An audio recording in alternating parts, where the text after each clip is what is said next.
Bonsoir à vous tous. Voilà, nous nous retrouvons encore avec l'homme connais-toi toi-même. Nous avons parlé la dernière fois de deux natures qui sont en nous, composées de matières différentes, que l'homme travaille sans cesse cette matière sur chaque plan. Il travaille au niveau physique cette matière qui commence par les solides et termine par un plan éthérique qui est une matière très subtile mais qui appartient encore au niveau physique.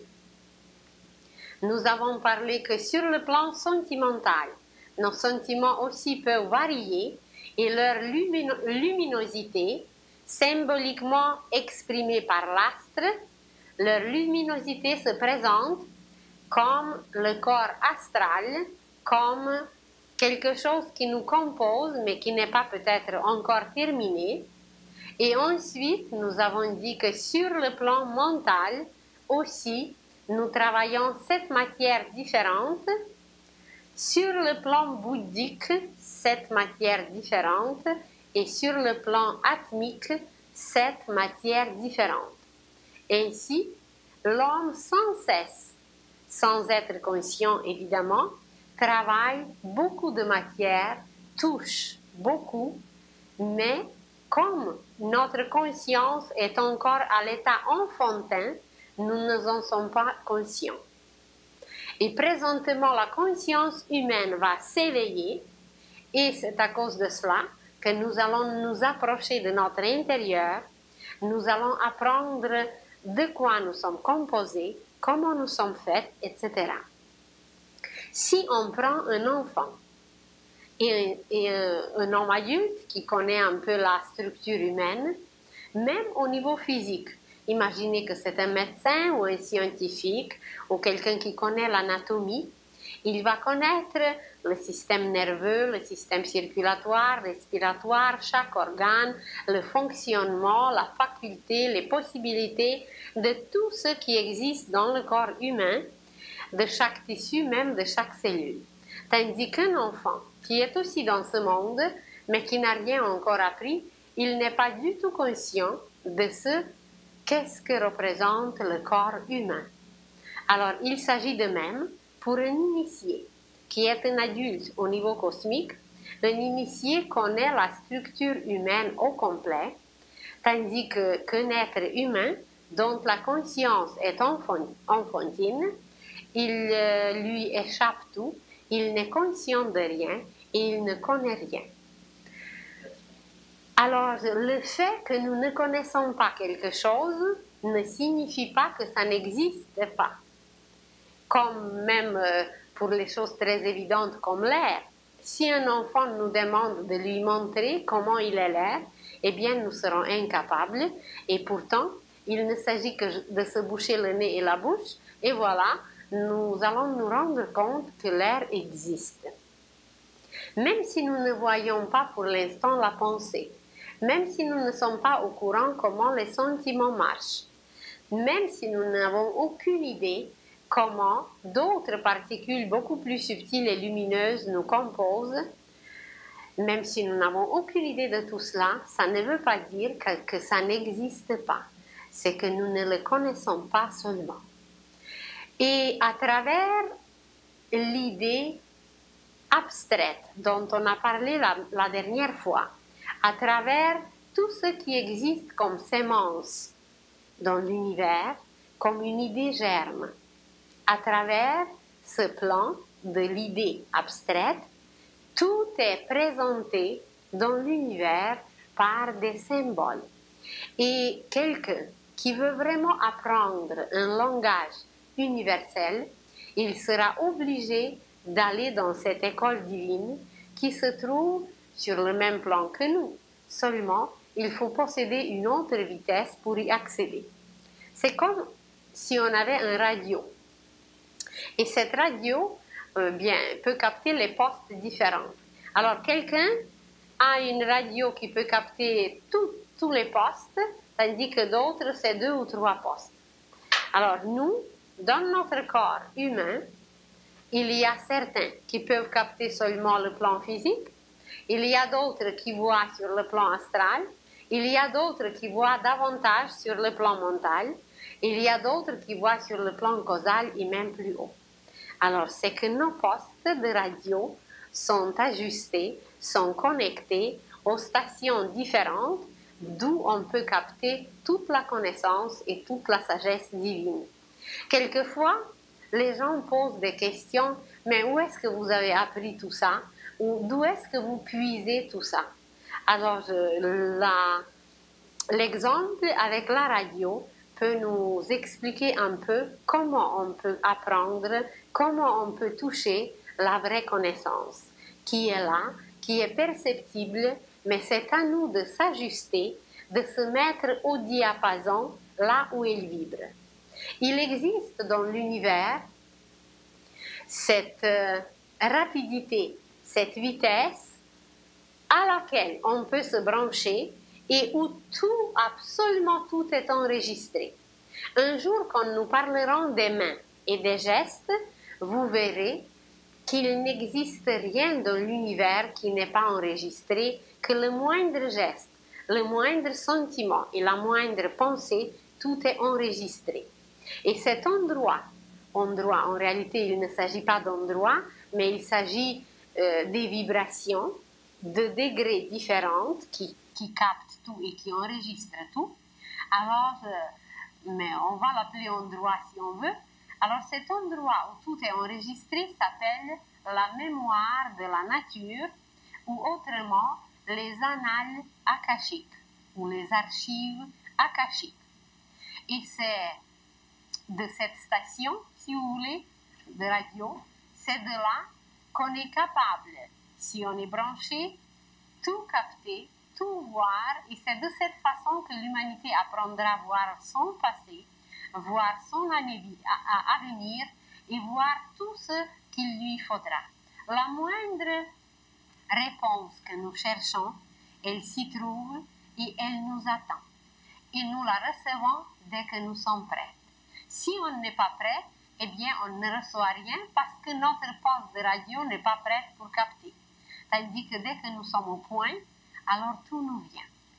Et justement, à l'époque présente, l'humanité va s'approcher, elle va même apprendre comment se brancher, comment s'ajuster, comment se connecter à toutes ces postes, ces stations magnifiques qui nous entourent, mais dont on n'a rien connu, entendu, su dans le passé, parce que nos appareils n'étaient pas au point.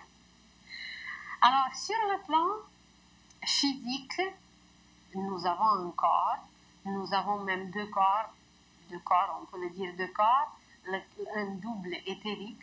Sur le plan astral, nous en avons un autre, ou sentimental, sur le plan mental encore, sur le plan bouddhique et atmique. Et ici, nous sommes composés de plusieurs corps. Nous sommes composés de plusieurs parties qui nous composent, avec lesquelles nous travaillons sans cesse. Pour nous donner une image symbolique, imaginez un arbre. Et cet arbre, sur cet arbre, vous le savez qu'il y a aussi des parties différentes. Il y a les racines qui représentent le plan physique, il y a le tronc qui représente le plan astral, il y a les branches qui représentent le plan mental, il y a les fleurs, les feuilles d'abord qui représentent le plan causal, il y a les fleurs qui représentent le plan bouddhique et il y a les fruits qui représentent le plan atmique. Alors voyez tout ce qu'on a énuméré sur un homme se trouve en même temps sur un arbre, car l'homme est un arbre renversé. Nos racines se trouvent au ciel. Symboliquement, ces racines sont présentées par les cheveux. Et justement, chacun de nos cheveux, c'est une antenne. Et on va même apprendre dans l'avenir une manipulation, un comportement spécial avec les cheveux, car les cheveux, c'est très précieux. Ce sont nos antennes, ce sont nos racines qui nous lient au plan cosmique qui nous lie au plan d'en haut. Si nous regardons par les catégories d'hommes sur la Terre, à travers cet arbre, nous allons apprendre, nous allons voir que les racines ou le plan physique représentent l'homme brut. L'homme brut qui n'a rien cultivé, l'homme brut qui n'a rien travaillé, qui ne possède pas encore des qualités, qui travaille les solides. Il peut penser, évidemment, mais c'est une pensée brute. Il peut sentir, mais c'est un sentiment très grossier. C'est un sentiment destructeur, c'est un sentiment noir, si on veut, comme le sol, comme la terre où se trouvent les racines. Il ne voit encore aucune lumière, comme les racines ne perçoivent pas la lumière directement. Alors le plan physique, où les racines de l'arbre représentent l'homme brut. Et seul Dieu sait combien il y en a encore sur la terre. Au niveau du tronc, sur votre image, c'est marqué par des couleurs, mais peut-être c'est moins perceptible, alors je vais le mentionner. La couleur donc noire, avec le plan physique, représente l'homme brut. La couleur brune, le tronc, représente l'homme ordinaire. Il y a déjà une circulation, il y a une musique, il y a une vie, il y a la sève qui circule, il est déjà extériorisé, mais il profite lui-même de tout, c'est pas encore donné aux autres, tout est caché pour lui, tout est encore personnel. Alors pour l'homme ordinaire, tout se passe en lui et pour lui, évidemment qu'il s'extériorise, mais même s'il s'extériorise, tout est toujours dirigé par ses désirs et ses pensées personnelles. Il est un peu comme un tronc, il n'est pas très flexible, il n'accepte pas bien tout ce qui l'entoure, l'écorce est assez épaisse, alors l'homme ordinaire est présenté sur l'arbre par le tronc. Ensuite, il y a les branches. Les branches, vous le savez que symboliquement, elles sont les porteuses déjà des feuilles, des fleurs, des fruits. Alors, c'est déjà l'homme qui commence à servir. C'est l'homme de talent qui offre son talent aux autres, qui se donne. Ce n'est pas encore un homme qui peut se sacrifier, mais au moins, il découvre déjà certaines richesses intérieures, il a déjà certains talents qu'il offre aux autres.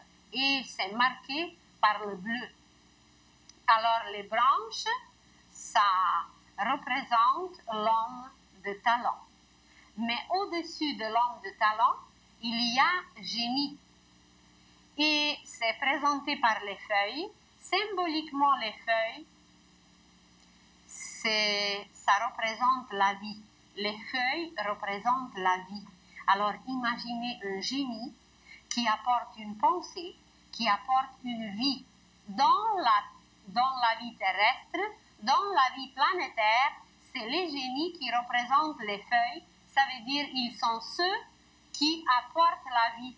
Parce que c'est grâce au feuillage vert que notre atmosphère se régénère, qu'elle se purifie. Alors il y a toute une circulation qui se fait entre le soleil et la terre à travers l'atmosphère et les feuilles. Donc pour les génies, c'est la même chose.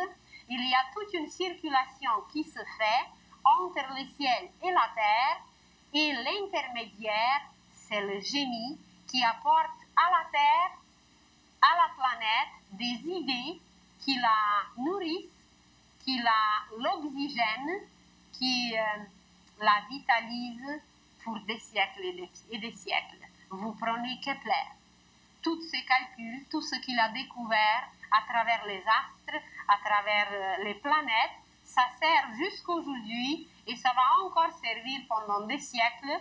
Alors il était une feuille sur l'arbre de la vie terrestre, si on veut symboliquement, mais il représente la vie. Les génies, c'est le plan causal, c'est ceux justement qu'on a mentionné la semaine passée, qui puisent dans le grenier cosmique les pensées valable pour toujours, les idées germent, les semences honorent, qui ne se rouillent pas, qui ne subissent pas les influences du temps, mais qui sont toujours valables et toujours durables. Encore plus haut, au-dessus des génies, il y a le plan bouddhique qui est présenté sur l'arbre par des fleurs. Évidemment, les fleurs sont moins durables que les feuilles. Vous le savez que les feuilles durent toute une saison, ou même 2, on peut dire, ou même 3, quelquefois, tandis que les fleurs, c'est juste un moment au printemps, et ensuite ça s'en va. Donc c'est une matière encore plus subtile. Vous prenez des racines, c'est difficile de déraciner quelque chose quand c'est ancré vraiment dans les racines, c'est durable. Le tronc, on peut le couper. Et si nous regardons à l'automne, c'est les racines, le tronc et les branches qui restent. Tandis que le feuillage, les fleurs, ça s'en va encore plus rapidement. Et les fruits, c'est encore plus rapidement, juste le moment de les cueillir. Le moment où le fruit est mûr, c'est un moment qui dure encore moins que le moment de floraison. Alors, au niveau subtil, voyez, les feuilles, les fleurs et les fruits, ça représente le côté divin de l'arbre. Ça veut dire ceux qui passent par des cycles beaucoup plus rapides. Pourquoi? Parce que c'est à travers le fruit et la fleur, mais surtout le fruit, que l'arbre représente sa qualité. Vous savez qu'il y a des arbres qui ne donnent pas de fruits, comme il y a des hommes qui ne donnent pas de fruits. Il y a des arbres qui donnent des fruits très âpres, qui donnent des fruits presque incomestibles. Tandis qu'il y a d'autres arbres qui donnent des fruits tellement succulents, tellement extraordinaires, qu'à travers un arbre tout au complet, on peut nous classifier, on peut nous placer, on peut nous retrouver, mais en même temps, à travers les parties d'un arbre, nous allons trouver les différentes catégories des hommes, de l'humanité.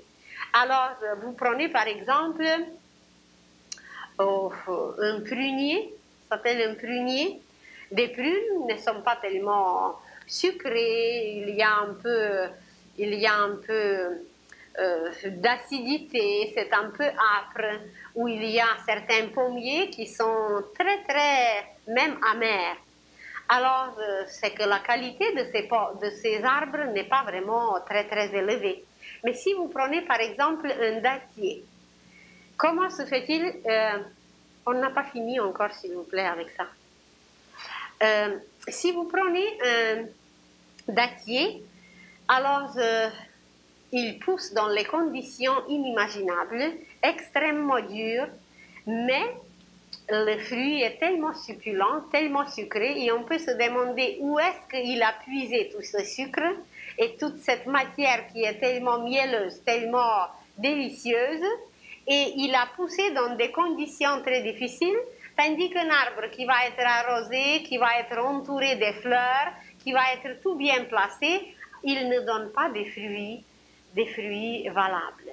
Alors, c'est à se poser aussi la question que peut-être l'homme aussi, quand il est placé dans les conditions difficiles, c'est là qu'il va chercher en lui-même toutes les forces, toutes les richesses, et voilà, il va donner des fruits succulents, ça veut dire des qualités, des idées, quelque chose de génial qui va durer, qui va être valable pour des siècles. Alors, à travers les fleurs s'expriment les saints. Les saints correspondent aux fleurs et au plan bouddhique sur l'arbre. Vous le voyez en rouge sur votre arbre, sur l'image. Et les saints utilisent une matière qui est encore supérieure au génie, à celle des génies, car les génies captent, les génies puisent dans la pensée abstraite, dans le plan causal. Tandis que les saints, ils travaillent avec une matière qui compose l'amour pur et la raison pure.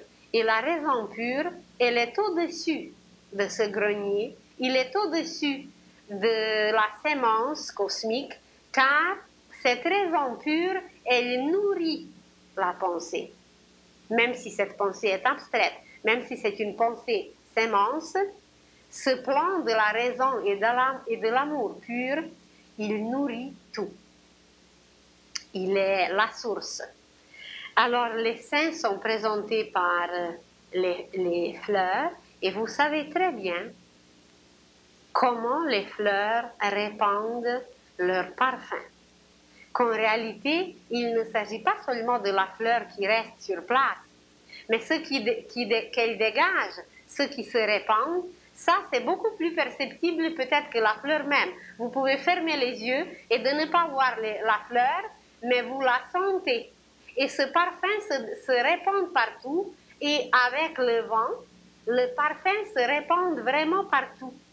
Et même plus tard, nous allons parler que chaque pays, c'est un arbre aussi. Et ce qu'un peuple produit, ce qu'un peuple crée, ça représente la fleur du peuple, la fleur d'un pays, et ça se répand partout sur la terre comme le parfum. Et chaque pays a son parfum, et chaque pays a sa sainteté, puisque ça correspond au saint. Alors la sainteté, le saint, c'est la pureté. Et c'est par la pureté et grâce à la pureté que cette raison pure et l'amour pur, qui sont une lumière pure, même pas condensée en sémence. C'est encore avant que la sémence se forme, c'est cette raison pure et cet amour pur qui circulent à travers le parfum. Et nous en parlerons un jour combien de significations le parfum possède. Il a beaucoup de significations, mais on va choisir juste un peu. Alors, c'est à travers le parfum que la pureté, la sainteté, si vous voulez, se répand. Je suis russe et je peux vous parler de votre pays parce que je peux le comparer avec les autres. Et le Canada, c'est un pays béni. Et ce n'est pas par hasard que vous avez, surtout au Québec, tellement de noms, de villages, de rues, de localités où la première partie est composée justement de ce nom saint. C'est lié évidemment au passé, c'est lié aux hommes, aux femmes qui ont travaillé avec cette matière bouddhique. Et comme je vous ai déjà dit que tout laisse des traces, évidemment que ça a laissé aussi des traces.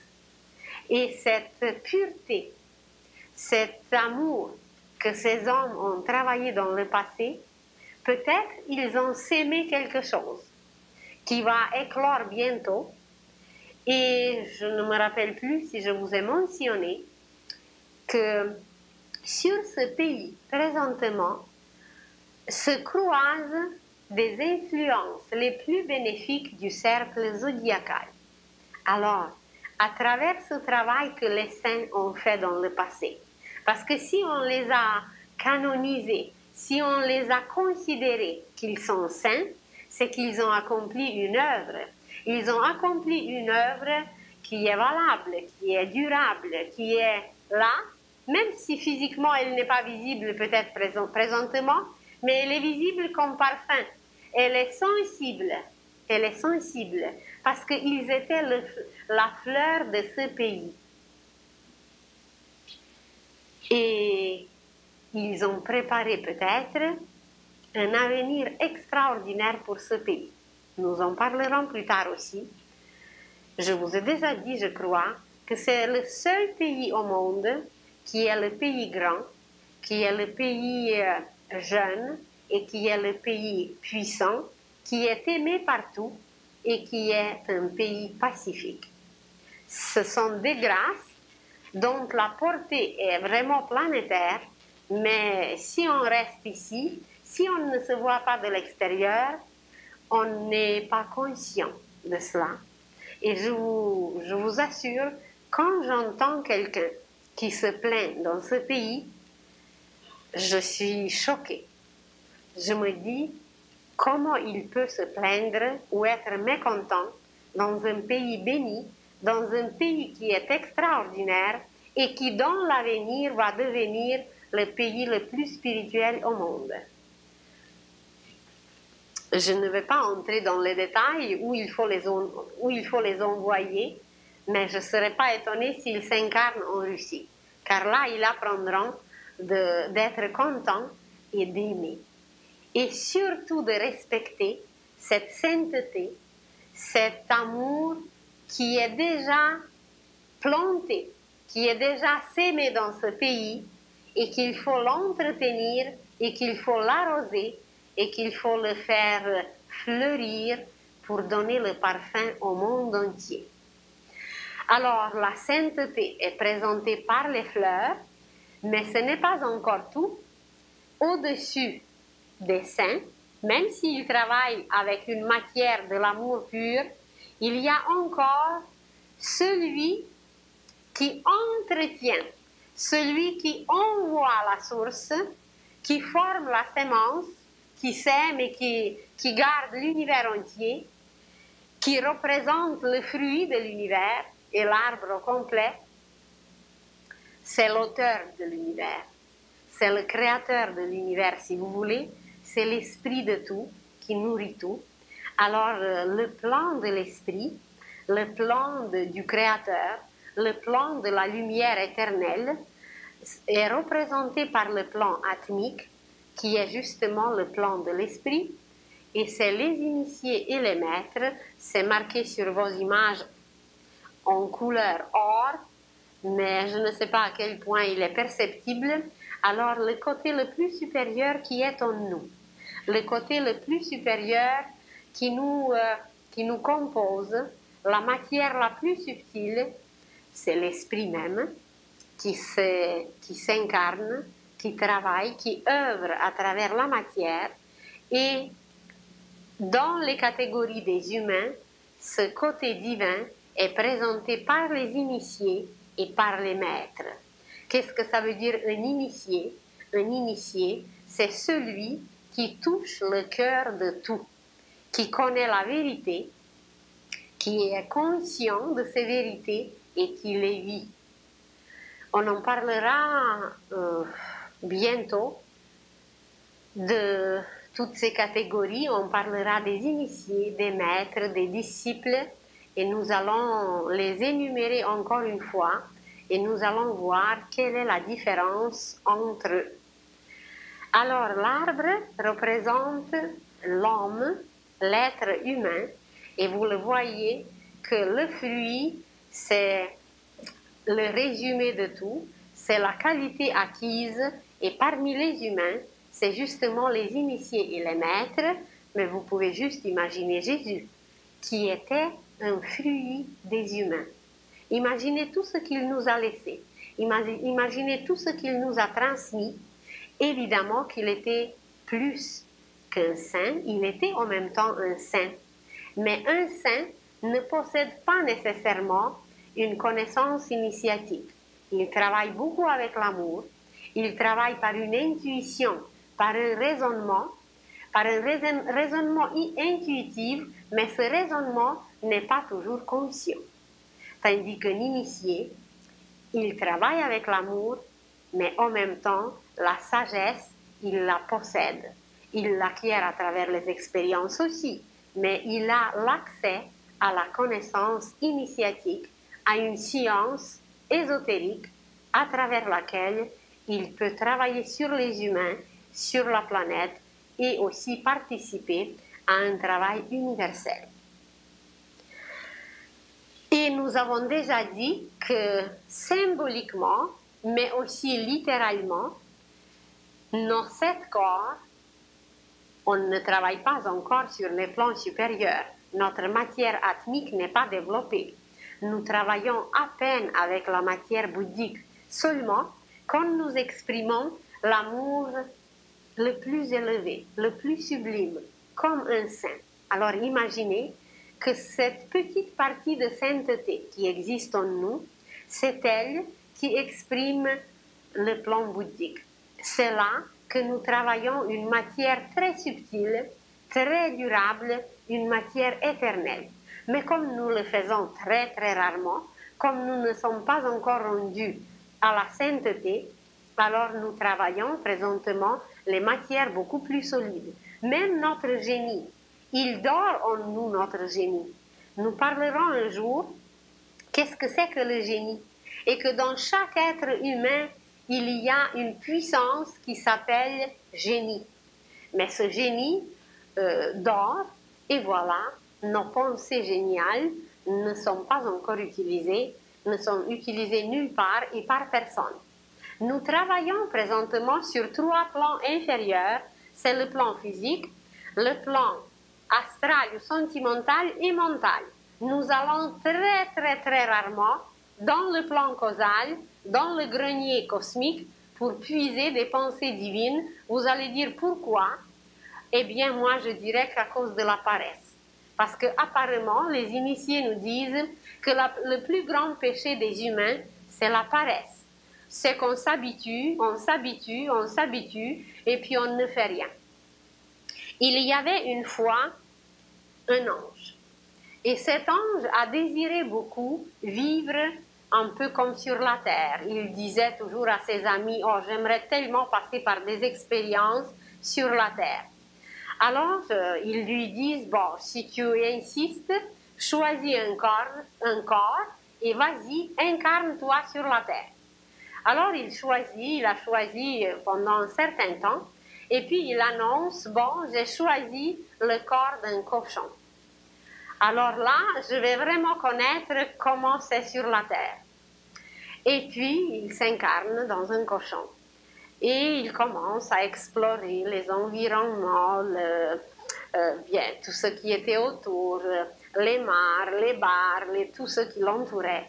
Et puis, il se frottait un peu partout, il se roulait dans la boue. Et puis, il trouvait ça de plus en plus extraordinaire. Surtout quand la boue séchait au soleil, il était tellement bien, il était tellement bien. Et puis, avec le temps, il s'est trouvé une amie. Ça s'appelle comment en français? Une cochonne? Une truie? Alors il s'est trouvé une amie, puis là ça a été encore mieux. Alors tandis qu'en haut il y avait le travail très important qui l'attendait, mais ses amis lui envoyaient toutes sortes de messages. Il n'y avait pas de moyen de lui faire comprendre qu'il est attendu en haut. Surtout depuis qu'il s'est marié, il était tellement bien sur la terre, dans la boue, qu'il ne voulait plus aller. Et puis, bien, ils se sont dit, il faut quand même le pousser à revenir parce que son travail va tarder et puis ça va retarder tout le monde.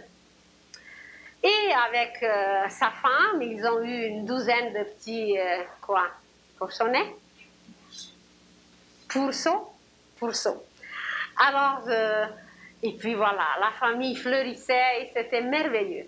Mais comme le travail au ciel l'attendait, alors ses amis ont commencé à lui envoyer des messagers et des messagers. Et puis finalement, il dit, j'ai presque oublié comment c'est en haut. Je suis tellement bien ici.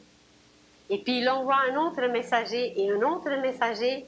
Et après une vingtaine de messagers, il a dit, bon, d'accord, je vais quitter la terre et puis je vais vous rejoindre. Et quand il est arrivé au ciel, et quand il a regardé la terre et comment vivaient les cochons, il a dit, comment se fait-il que vous m'avez laissé si longtemps dans la boue?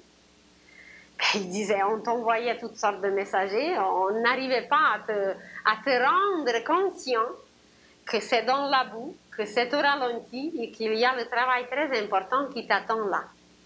Alors, si on s'étudie un peu plus, peut-être nous nous trouvons un peu dans la situation semblable. C'est que nous ne sommes pas conscients du tout comment nous vivons, dans quoi nous vivons, quelle est notre conscience.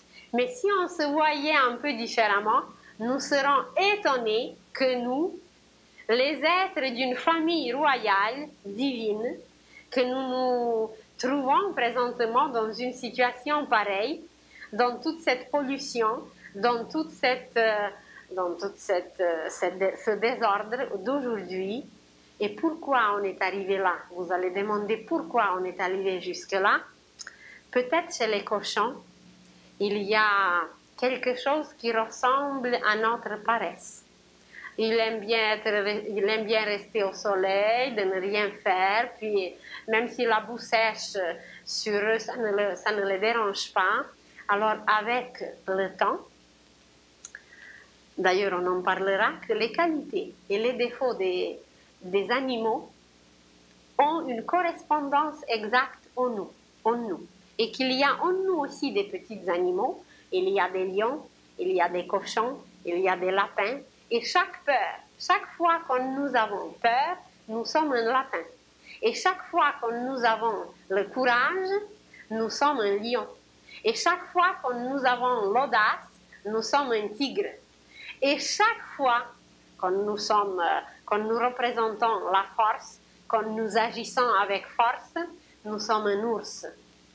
Et chaque fois, quand nous sommes prêts à endurer des difficultés, nous sommes un chameau. Et il y a beaucoup d'autres animaux en nous, mais on s'arrête seulement sur les cochons aujourd'hui parce que les impuretés sont représentées par les cochons. Les cochons en nous, c'est les impuretés. Et qu'est-ce que bloque une roue pour bien rouler?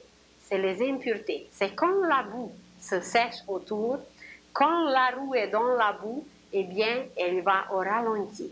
Ça veut dire, à travers tout ce ralentissement, c'est un genre de paresse qui est là. Et voilà, nous parlerons bientôt comment, tout au long de la colonne vertébrale, chez nous, en nous, il y a des roues que la science initiatique connaît, que la philosophie hindoue connaît, que dans le passé on a connu ces roues qui sont les centrales d'énergie.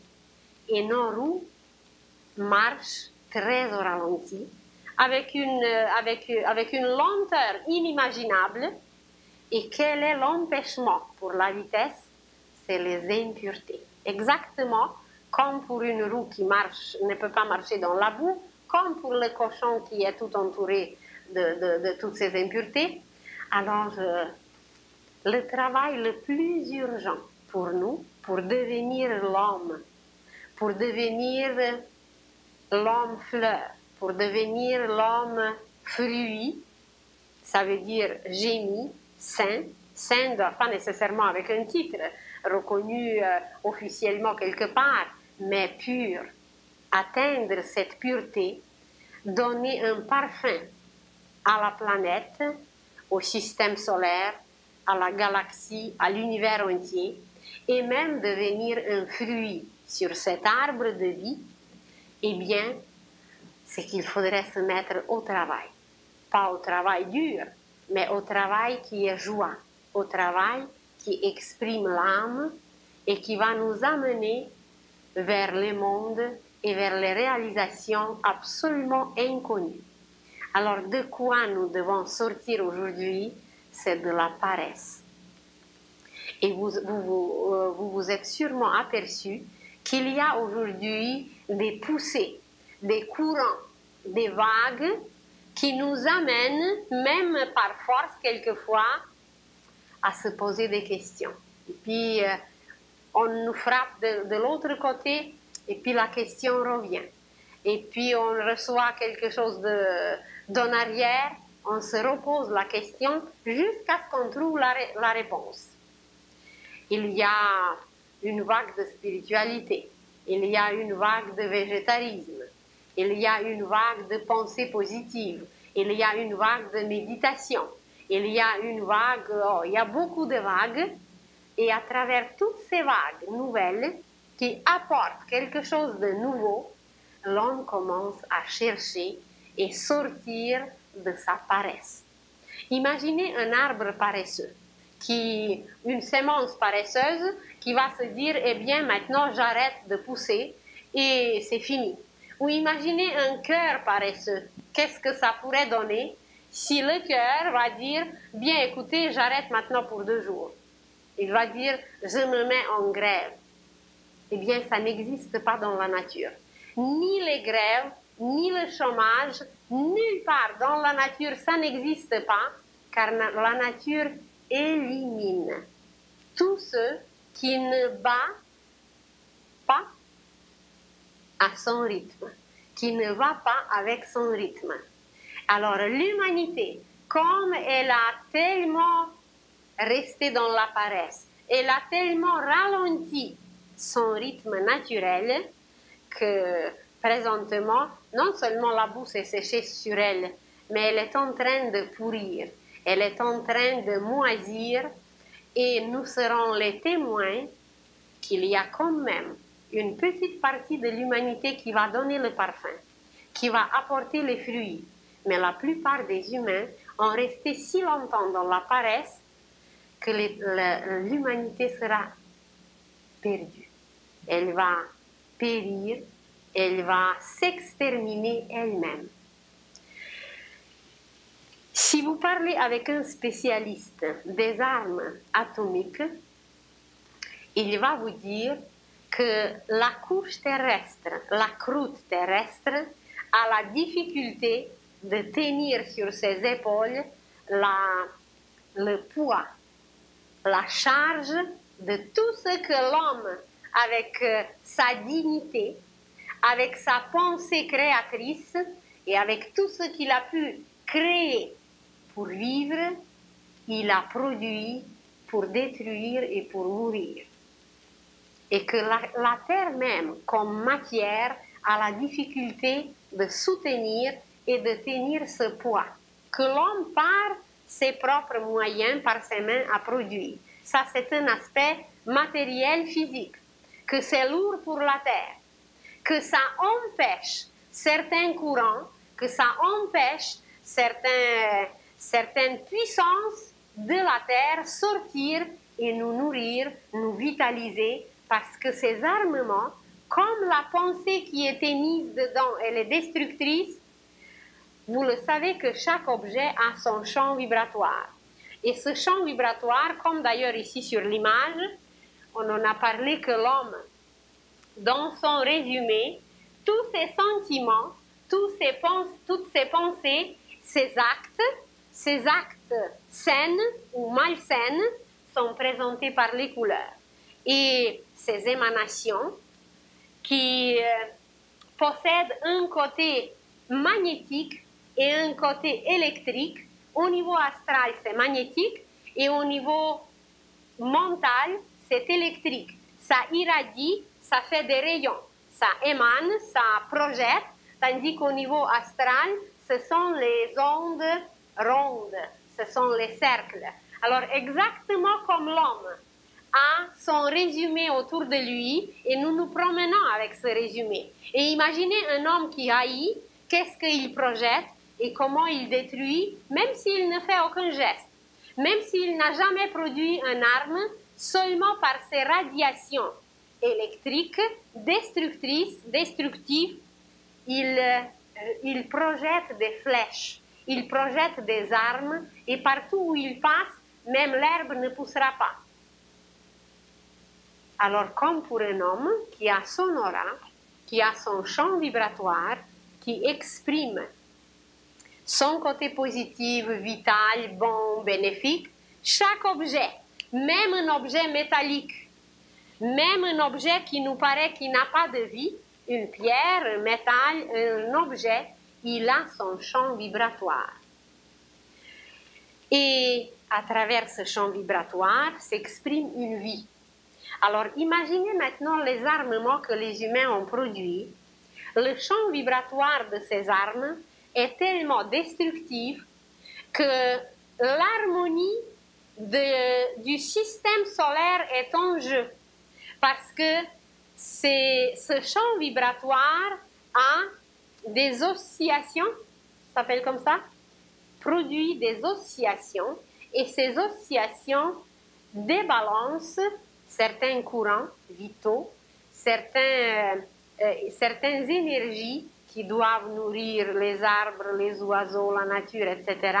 Ces oscillations sont nocives à cause de la pensée destructive qui a été inculquée, imprimée dans ces armes. Alors nous parlons de l'homme, nous parlons d'une dignité de l'homme. Nous parlons d'un homme comme d'un être cosmique qui doit participer au travail interplanétaire. Mais avant d'y arriver, nous allons nous débarrasser de ces impuretés, car ce n'est rien d'autre, tout ce que l'homme a produit et qui débalance ainsi l'ordre cosmique, qui débalance l'harmonie dans le système solaire et même plus loin, ce n'est que des impuretés, c'est la pollution. On l'appelle aujourd'hui la pollution. Alors imaginez que 3/4 de l'humanité ne travaille que pour polluer la terre, que pour polluer tout ce qui existe, et les sentiments et la pensée. Alors si nous voulons arriver au nouveau, si nous voulons accéder à une vie durable, l'essentiel pour l'homme, c'est de se débarrasser de ces impuretés, de devenir conscient qu'il est capable de créer, qu'il est capable de produire des merveilles. Jésus, c'était aussi un homme. Les génies, ce sont des hommes. Les saints, ce sont des hommes. Eh bien, pourquoi eux, ils pouvaient arriver à un degré supérieur et nous laisser des merveilles, et pourquoi pas nous? Alors, tout homme de bonne volonté, c'est mieux s'il se décide lui-même de changer et de prendre une direction vers la pureté, vers la créativité et vers la lumière. S'il ne veut pas le faire, certains seront obligés par des circonstances. Ils seront poussés par tous les moyens que le monde invisible va employer. Et même s'ils refusent, eh bien, ils s'extermineront par eux-mêmes. Et vous allez voir que nous serons les témoins d'un spectacle extraordinaire qui va se passer sur la terre. C'est pas pour nous faire peur, c'est pour prendre conscience et d'y participer comme des êtres dignes, comme des êtres qui sont capables de construire, comme des êtres qui sont capables de devenir des flambeaux de l'humanité et non ceux qui empêchent, qui polluent et qui détruisent. Alors, l'homme avec ses corps, l'homme avec ses matières, c'est très beau, c'est vrai. On nous a dit, ne savez-vous pas que vous êtes le temple de Dieu, que l'Esprit de Dieu vous habite? Eh bien, même ce corps, qui est un contenant extraordinaire, comme il y a des contenants pour tout, pour les fleurs, on en parle d'ailleurs de cela. Il y a des contenants partout, il y a des objets qui contiennent la pensée divine. Eh bien, l'homme, avec son contenant, il est la même chose. Il est un temple, mais c'est un temple plein de fils d'araignée, plein de poussière. Les vitres sont complètement poussiéreuses et fermées. Et c'est à nous de s'y mettre au travail et de nous nettoyer, de nous purifier, de nous amener dans un état plus digne. Et même aujourd'hui, nous sommes une petite créature encore, avec toutes les possibilités divines évidemment en nous, une créature avec une minuscule. Mais nous allons devenir non seulement hommes avec majuscule, mais nous allons devenir créateurs. Nous allons participer à un travail cosmique. Nous allons créer dans l'univers, mais évidemment, il faudrait sortir de cette petitesse de notre petite famille, de notre petit jardin, de notre petite maison, et que même si la terre entière s'écroule, ça ne nous touche pas dès que nous sommes au chaud. Alors les courants, les vagues, tout ce qui vient de nouveau est apporté par le signe du Verseau. Et le Verseau, c'est celui qui vient verser. Mais même s'il verse des diamants, de l'or, la lumière pure et l'amour pur, si nous n'avons pas le contenant pour le tenir, pour le garder, on ne recevra rien. Alors, pour recevoir ce que le Verseau vient nous verser, pour participer à la vie nouvelle, pour devenir des êtres dignes de la création divine, nous serons obligés de nous préparer. Et encore quelques conférences sur la mort, sur la vie après la mort, sur la préparation des corps avant que l'âme s'incarne, sur la pensée et quelques autres conférences de ce genre général, nous parlerons plus en détail comment nous purifier, comment se préparer à ces événements magnifiques, cosmiques, qui nous attendent et qui sont peut-être déjà tout près, comment y participer et être prêt. Alors l'homme est un arbre. Dans la vie cosmique, pour l'univers, il doit apporter un fruit. Et chacun peut se demander quelle sorte de fruit il travaille, il cultive, et à quel point son fruit est mûr. Mais ça doit être un fruit pour l'humanité.